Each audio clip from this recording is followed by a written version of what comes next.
Archéophiles, bonjour et bienvenue. L'histoire commence en 1946 avec la découverte d'un petit crâne de T-Rex dans la formation Elk Creek au Montana. Certains pensaient à une espèce pygmée et inconnue, alors que d'autres soutenaient qu'il s'agissait d'un jeune n'ayant pas atteint l'âge adulte. Au début des années 2000, sont découverts deux nouveaux spécimens surnommés Jane et Petey.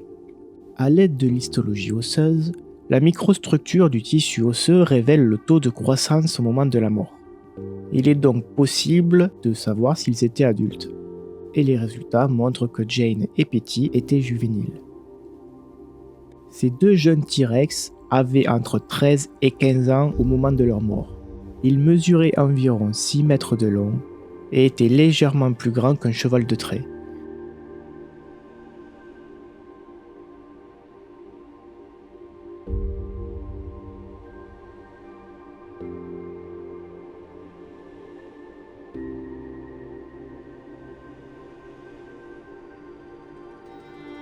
Mais la cause de la mort n'a pas été identifiée.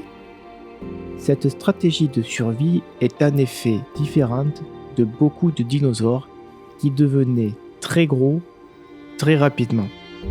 Les T-Rex profitaient probablement d'une importante poussée de croissance vers 20 ans, car c'est en effet à cet âge que Sue est décédé. L'espérance de vie de ces dinosaures n'est en revanche pas connue. Les chercheurs pensent également qu'en restant plus petits, les juvéniles étaient probablement plus minces et plus rapides que les adultes, qui étaient principalement charognards. Ils pouvaient donc chasser différentes proies et remplir différents rôles dans leur écosystème. Nous arrivons au terme de cette nouvelle Paléo News et je vous dis à très bientôt.